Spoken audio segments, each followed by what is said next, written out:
Hi friends, good morning. Welcome to back my channel Devasmita's Food and Lifestyle. तो आशा कर समस्त भल थे मु बहुत भल आज भल ना मो देह बिल्कुल भी भल ना मोर गैस आज तो देह मोर किसी भी ठीक लगुनि। तो आज संक्रांति थिला मु संक्रांति पे काली सब घर पोछा पोछी कर देती मतलब देह एत जोर खराब जे मु आज घर बिल्कुल भी पोछि पार न था। तो एबे मु भाभी आज आम ठाकुर पूजा हम किंतु बापा फोन कर कका पचारे कका आज मना कले कहले नाई आज पूजा हेनी काली ठार पूजा हम। पूजा आज है डुगु भी स्कूल जाइनी आज संडे अच्छी। तो ये सकाल सब कम सरिया पर मो नित्यकर्म सब सरिया पर मुझे बापा हरिया खाइबा रेडी कर आज चूड़ा कदली जेहेतु संक्रांति। तो चूड़ा कदली समस्त खाइले मु खाई देकी समस्त खाइबा देकी मु बिस्किट टी खाई मेडिसिन खाई बस सोई पड़ी। तापरे उठिकी देखंतु घर बेड फेड किसी भी साइज ही नथिला। तो ये सब बेड फेड सजड़ा ना कि घर झाड़ू ना मत बिल्कुल भी भल लगे। तो एमती नीट एंड क्लीन रही मत बहुत बढ़िया लगे। तो तापरे मु घर द्वार झाड़ू कर सोई पड़ी देह भल लगलानी। तापरे उठिकी देखंतु ये सकाळ बासन पड़ता सकाळ बासन माजिली। तापरे ये पानी बोतल सब खाली पड़ी तो भराइनी मो भर देवी कम सर जाऊ। तापरे मुझे आसिली बापा को खाଇବା टाइम हो गला। तो मु आसिली बापा को सब रेडी करी खाया देदेवी। तो मो देह खराब थिला मुझे सकाल टाइम शोई आम बो आज बहुत कम कर। आज आम बो मौसी घर को गले। तो मौसी घर को गले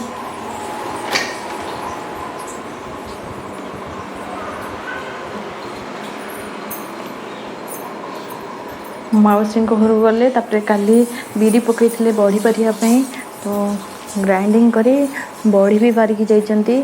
तापरे एठी मो देह पूरा खराब थिला एत जोर गैस माने पूरा सीवियर ही जाइथिला जे मु टोटली उठी भी पारलेनी। खाली बिस्किट खाई मेडिसिन खाई बस शोई उठा अवस्था भी नथली। तो बो से बो मत कहले मो बापा खाଇବା करदे जाऊँगी। आज बो मौसी घर को जीवार थिले। तो मौसी मत भी कहते जावाई मो देह खराब थिला मु जाई पारलिनी। तो बो बढ़ी पारी तापरे आसिकी एपटे मत पचारे कहले बापा खाଇବା कर दूची। आज तो संक्रांति तू किसी उष्णा खाइबुनु आ बापा उष्णा भात बसई दूची आ पखाड़ी देबू बड़ी भाज दूची पोटल भाज दूची। तो वो आम बो बड़ी भाज देती मु मना कली मु कहली नाई मो देह ठीक हो जाऊ मु करदेवी बापा कहले नाई तो देह के ठीक हम कि नाई फिर लेट हम खाइबा। तो से बो आमर बड़ी भाज दी गरम भात बसई से ठंडा हवा पर मुझे पखाड़ी। तापरे पोटल भी भाजी देते। तो एतिक कम करी बाहरी गले बो डुगु आउ ता बापा बाहरी गले मौसी घर को। कारण मौसी घर पाखे कौन यज्ञ होची से मौसी कही समस्त को मत भी कही कहले समस्ते मिसिकी आसो बो को भी सांगे नहीं आसो आ तुम मैंने यज्ञ देखी संध्या बेलू पलैब बो 2-3 दिन रे। तार मौसी मत भी पचारे कहले तू कौन कहू तू छोट झील पुणी घर कम एतिक पारिबू तो हैरान हो कि मुझे ना मु मना कली ना हैरान कौन सेमती सब कम हम कहीं मो बो टे बुलिया को बहुत भल पाती। तो कुआड़े बुलीगले मन बहुत खुशी हुए। तो मझे मझे भौणी घर को एमती भौणी घर को मामू घर को एमती जावाई इच्छा करती। तो 2-3 दिन रहीकि एमती आसती। तो से मुझे मना करेनि कारण से जुआड़े भी जाते टे से बहुत खुशी जाती आ खुशी लगे खुशी रुहती। तो से मत पचारे मुझे जाऊँगी कौन कौच कह ना ना जातु कहले आ झी हैरान कर कि ना सब सेमती हम।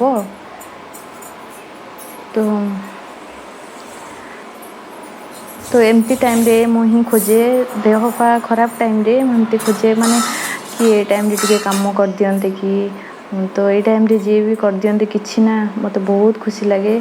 तो हम बो देखंतु आज केते काम कर दी हेचंती तापर एमती कहते भी मो पई खाଇବା କରିବାକୁ मु कहली नाଇଁ नाଇଁ मो पई खाଇବା करथिले मते भल लागि न थांता एमिति नुहे कि मु एमती देह भल भाव उठिक किसी करें मो पई खाଇବା से बापा पई खाଇବା करदे गले बहुत बड़ कथा कहीं मो देहटा जो ठीक लगिला मुझे उठिकी हुए तो बापा खाଇବା करके बापा ठीक टाइम रे दे पार न थांती बो सब किछि करदे जाइथिले बोली बापा पई खाଇବା को मु जा ठीक टाइम रे दबा गोटे चेष्टा करछि। तो बहुत बड़ी भाजी देते आ पोटल भी भाजी दे जाइए। तो आंब भी फ्रिज रे थिला तो आंब एठी मु काटुची आम बापा भी बेसी किसी खोजती खास करी पुणी मो देह खराब थिला ना से सेमती किसी खोजबेनि एते कि एटा कहीं हेलानी सेटा कहीं हेलानी जहाँ देले भी खाई दियंती किंतु बड़ी भजा है ना बापा ये बड़ी भजा भजा लंका आ चुन चुन कटा होता पियाज एमती सब दला होते बापांकर पखाड़ा भात खाया बापा को भल लगे। तो मुझे ये पियाज काटी दूची बड़े भी लंका बो भाजी दी जाइए।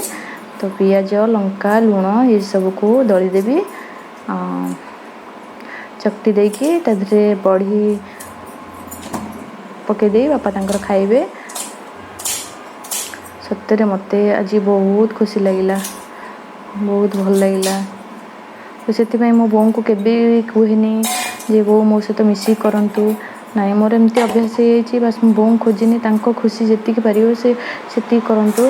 खास करी आम बो रोषे करिया बेसी भल पाती रोषे करिया भल पाइले भी मुझे एत कहनी किंतु माछ फाछ जो आसे माछटा सबुठू आम बो बहुत बढ़िया करती माछ तरकारी। तो आम बापा खुशी खुशी पूरा खाई दियंती आम बो जमी माछ तरकारी करती आम मामार मोर माने मामा मो जार मोर बो भाया एपर्यंत भी करूँ। तो से किसी बो को करने को न कहले भी खास करी माछ तरकारीटा करने को बो को मु कहे। तो प्राय टाइम वीडियो भी देखते बो आम माछ करुवे। तो बो तल घरे रोचंती कहते आंठू कौन हो तो से जिते बाध्य कले भी ऊपर घर को आसुना ये खाइबा टाइम रे आसुचंती कि अलग टाइम रे केतळे केमती आसुचंती बेसी आसुना। तो तले रोचंती तल घरे जिते डाकिले भी कहते हाँ जीवी घरटा है आउ कौन जीविनी किंतु एबे टिके इच्छा करना कहते मत से एका एका लगे तले हेले समस्त देखुची तल घरे। तो एमती भावुंट तथापि कहूँ बो को आसापी आम समस्ते कहूँ देखा बो कौ दिन ऊपर घरे आसी रोचंती रही आम खुशी लगे कहीं आम ऊपर घरे आसी रहीचु बो तल घरे अच्छा बापा बो भल लगुनि बिल्कुल भी घरटा है माने समस्त रू बापा बो मेन लोक घर से न रही केमती लगे भल लगे। तो देखा तथापि बापा बो कौ दिन आसुँच। तो ये मु खाइबा नहीं रखीदेली तापरे जीवी बापा को डाकिकी आनी खायापी बापा तल घरे टीवी देखुंट गाधोईकी आसी बापा भात और लगे खिया जा भी होता सबने रखीदेली टीपय उपरे बापा को एबे डाकिदेवी खायापी।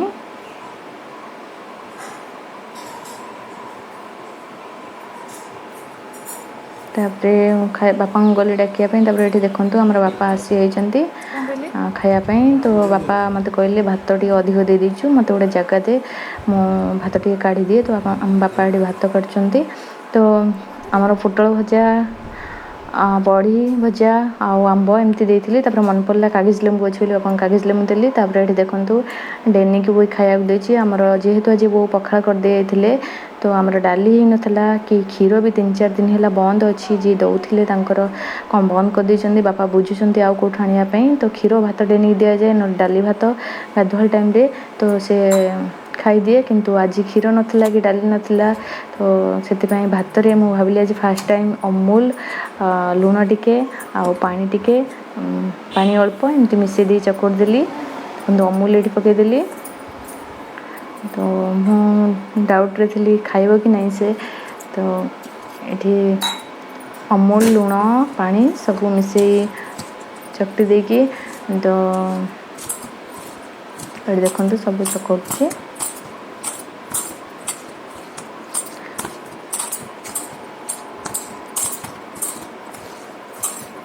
एमती सब मिसे चकट देकी डेनी को दे दी थी। तो ये देखो डेनी आराम से खाई दूची। तो ये देखो अल्प खाई खाई फिर किए सेपटे कुकुर कौड़ी भुकिले से खाइबा छाड़ी देखो ऊपर को जाए फिर भुकुची तो आहरी खाइबा थुआई तार मन ए सेपटे कौटी क्यों कुकुर भुकुं से शब्दटा शुणिकी सेपटे भुकुची देखो फेर आसी खाइला। मुझे भाभी नी अमूल भात खाइब बोली कि अमूल भात आराम से पूरा खाई दूची। अमूल हेल्ले तो बहुत बास्ना होची जो दिन भी क्षीर न रुहे तो मु रुटी भी अमूल दे दिए तो अमूल भात अमूल रोटी खाई दिए। आज भी अमूल भात खाई दूची। तो तापर देखो पानी बोतल सब फांका थिला मुझे बापा खाया दी डिनी खाया दी तापर पानी बोतल फांका थिला मु कहली पानी सब भरी दिए। पानी भरदेले बापा नहीं जीवी तल घर को बापा पीबे। तो आउ बाकी फ्रिज रे बिल्कुल भी पानी नहीं कारण सकाल मो देह खराब थिला मो पानी पी नी तो बोतल सब पानी भर्ती करदे बापा पाखे किसी थोड़ी आसबि आउ कि फ्रिज रखदेवी तो पीबे समस्ते। तो सेपटे तो बो दुबो हमसार जाइंती मौसी घर को तो से आज खाई से सहित मामू झील 2 जन भी जाइंती।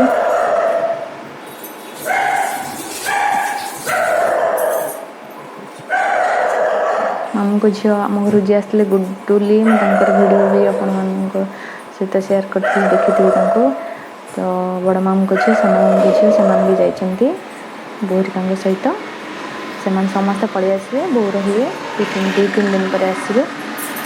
तापर देखो पानी सब बोतल धोईकी पानी भर्ती कर दूची।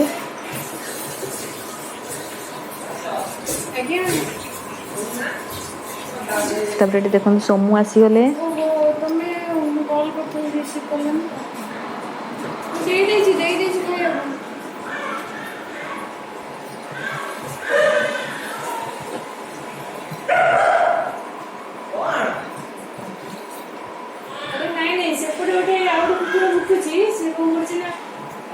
खाइबा छाड़ दे कि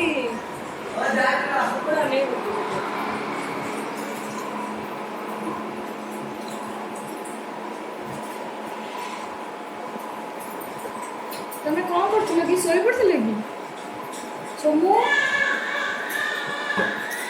आज्ञा सोई पड़थिलो ना गाधोई जेतिला ओहो मटकी सोई पड़थिलो मुझे चार्ज कर कौन जा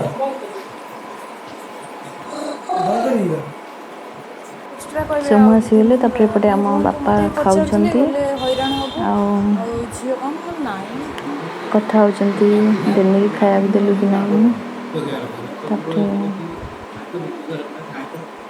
बो गले भी से विषय कथा होती मो सहित खाऊँ।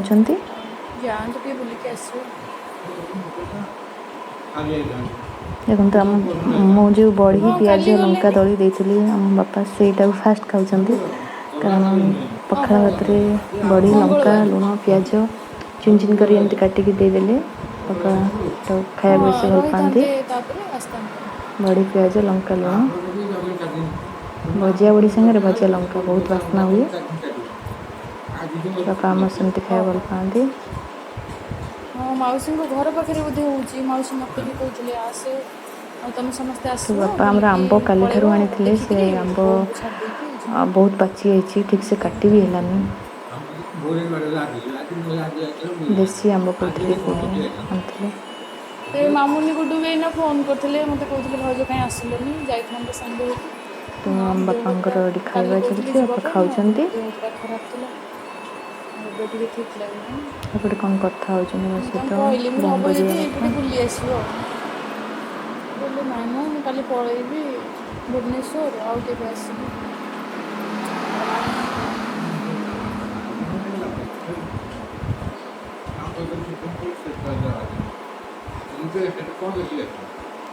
ସେମାନେ ପଳେଇ ଆସିବେ ସନ୍ଧ୍ୟାବେଳେ।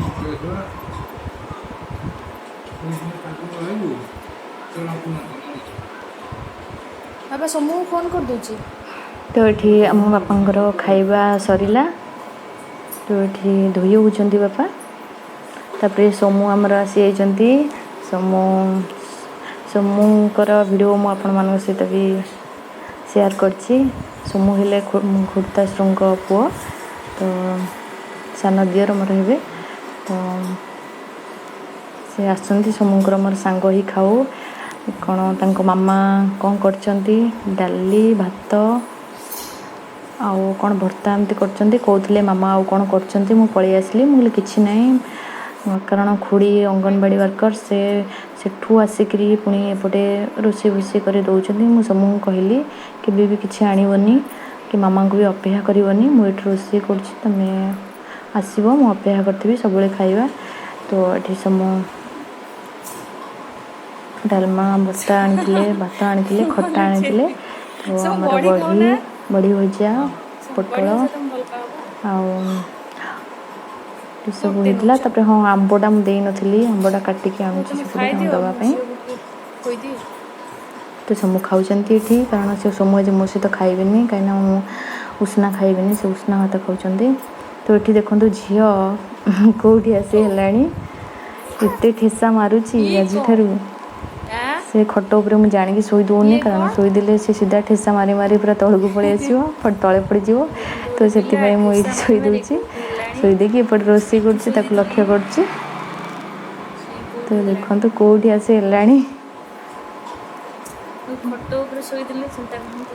ଠେସା ମାରି ମାରି କେଉଁଠି ହେଲାଣି। ତ ସମୁ ଖାଇସାରିଲେ, ତାପରେ ମୋର ବି ଖିଆପିଆ ସରିଲା। ମୁଁ କ'ଣ କଲି, ଆଉ ଅରୁଆ ଭାତ ତ କରିପାରିବା ହାଲତରେ ନଥିଲି। ତ ମୁଁ ସେଥିପାଇଁ କାଲି ବିରି ଚାଉଳ ଗ୍ରାଇଣ୍ଡିଙ୍ଗ କରି ସେ ଫ୍ରିଜ୍ରେ ରଖିଦେଇଥିଲି ଆଣଟା, ମୁଁ ସେଇ ପିଠା କରି ଖାଇଦେଲି। କାହିଁକିନା ଆମେ ସ୍ତ୍ରୀ ଲୋକ, ଆମ ଠେଇଁ କ'ଣ ଅଛି, ଯାହା ବି ହେଲେ ଆଡ଼ଜଷ୍ଟ କରିଦେଲେ ଗଲା। ତ ସେଥିପାଇଁ ମୁଁ ଭାବିଲି ପିଠା କରିଦେଇ ଖାଇଦେବି। ତ ପିଠା କରି ମୁଁ ଖାଇଦେଲି। ଖାଇସାରିବା ପରେ ମୋର ଏଠି ସବୁ କାମ ସରିଲା। ସବୁ କାମ ଖାଇସାରିବା ପରେ ମୋତେ ଟିକେ ବହୁତ ଭଲ ଲାଗିଲା, କାରଣ ସକାଳେ ଖାଲି ବିସ୍କିଟ୍ ମେଡ଼ିସିନ୍ ଖାଇକି ଶୋଇଥିଲି, ଆଉ କିଛି ବି ଖାଇନଥିଲି। ମୋତେ କିଛି ଭଲ ଲାଗିଲାନି।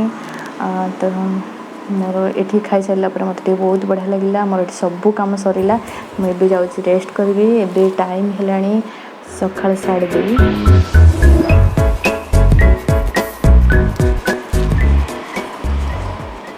ରହୁଛି, ବାଏ ବାଏ।